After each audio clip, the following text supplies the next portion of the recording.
নির্বাচন কমিশন একটা নির্ধারণ করে দেয় যারা ইলেকশন করবে তার আগে তাদের সম্পত্তির একটা ডিসক্লোজার দিতে হয় এবং পরবর্তী পর্যায়ে কিন্তু ওই ডিসক্লোজারকে বেস করে অনেক সময় মামলা মোকদ্দমা হয় এবং একটা নির্বাচনে কত টাকা খরচ করতে পারবে কী ধরনের পোস্টার ছাপতে পারবে তার কিন্তু একটা লিমিট করে দেওয়া হয়, বিধিনিষেধ তৈরি করে দেওয়া হয়। এটা এই কারণেই তৈরি করে দেওয়া হয় যেন টাকার কাছে মানুষের যে মতামত, জনগণের যে সাধারণ মতামত, এটা যাতে মার খেয়ে না যায় অথবা এটা হেয় প্রতিপন্ন না হয়। আমরা যে বিষয়টা নিয়ে আলোচনা করছিলাম, সার্জিস আলম উনি কিন্তু এটা বলেন নাই যে দলীয় ফান্ড থেকে উনি এই টাকা খরচ করেছেন।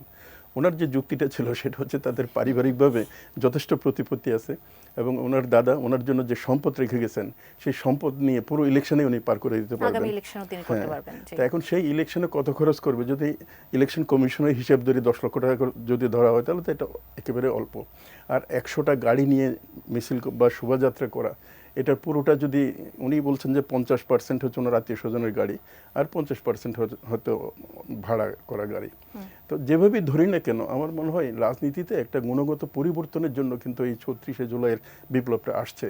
তো ফলে আমরা ট্রেডিশনাল দৃষ্টিভঙ্গিতে সব কিছু বিচার বিবেচনা না করাই মনে হয় ভালো হবে। তো এই ক্ষেত্রে ডক্টর যারা যে বিষয়টা করেছেন ওনার দলের মধ্যে যে অস্থিতিশীলতা অথবা কোনো ধরনের শৃঙ্খলার হানি কিনা সেটা চাইতে বড় বিষয় হচ্ছে কি যেসব প্রশ্নগুলি আসবে এই প্রশ্নগুলো খোলামেলা অ্যাড্রেস করা দরকার। বিশেষ করে নতুন যে রাজনৈতিক দলটা একটা আদর্শিক পরিবর্তনের স্লোগান নিয়ে কিন্তু তারা রাস্তায় নেমেছে, ফলে তাদেরকে অনেক কিছু জবাব দিতে হবে। আমার মনে হয় ডক্টর যারা এই প্রশ্নগুলো করেছে যথার্থই করেছেন। আর যেটা আমরা দেখতে পাই রাজনীতির এই জবাবদিহিতা দলের কাঠামোর বাইরেও প্রশ্ন উত্থাপন করা, এটা শুধু বাংলাদেশে না, গণতন্ত্র চর্চা যেসব দেশে হয় অনেক দেশে আমরা দেখতে পাই, যেমন মালয়েশিয়াতে আছে, তারপরে এমনকি ইউকের রেফারেন্স আমাদের ইনি বললেন, বেস্টার রচনা বললেন, এরকম কিন্তু অনেক জায়গায় আমরা দেখতে পাই। কালার এক্সপার্ট, জর্জ স্যাপ এবং মাইল্ড অন হ্যান্ডস টেকনোলজি সমৃদ্ধ অরিক্স ক্রিস্টাল ওয়াশ আপনার লন্ড্রি এক্সপার্ট।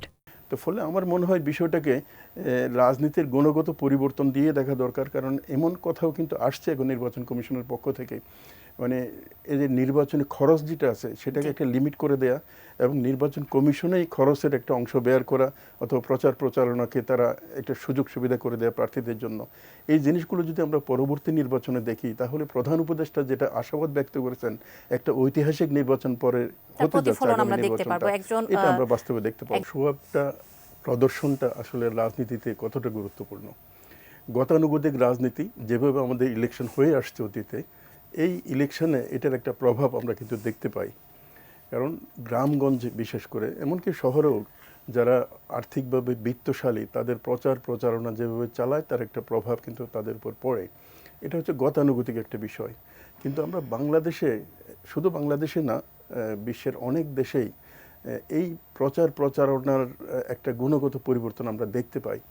যেমন এই যে 5ই আগস্টের যে বিপ্লবটা সংগঠিত হলো, এই বিপ্লবটা কিন্তু ঠিক গতানুগতিক গণ-অভ্যুত্থানও বলতে পারি আমরা, এটা গতানুগতিক প্রচার প্রপাগান্ডার মাধ্যমে কিন্তু হয়নি। এখানে সোশ্যাল মিডিয়ার একটা অ্যাপ্রোচ ছিল, তারপরে ইন্টারনাল কানেক্টিভিটি তৈরি করা, এটার একটা বিষয় ছিল। তা আমার মনে হয় নতুন যে একটা নির্বাচন সামনে আসছে, এই নির্বাচনের স্বভাবের হয়তো আমরা প্রভাব একেবারেই পাল্টাতে পারবো না, তবে যদি এই ক্ষেত্রে একটা নিয়ন্ত্রণ আরোপ করা হয় নির্বাচন কমিশন অথবা সরকারের পক্ষ থেকে, কতটা স্বভাব করা যাবে, কতটা খরচ করা যাবে, এবং এই যে ভোট কেনার একটা যে ট্রেডিশন আমরা দেখতে পেতাম, অর্থ খরচ করে মানুষের মতকে নিজের পক্ষে নিয়ে আসা, এটা নিয়ন্ত্রণ করার জন্য কিছু সংস্কারের কাজ কিন্তু আমরা দেখতে পারি, করতে পারি।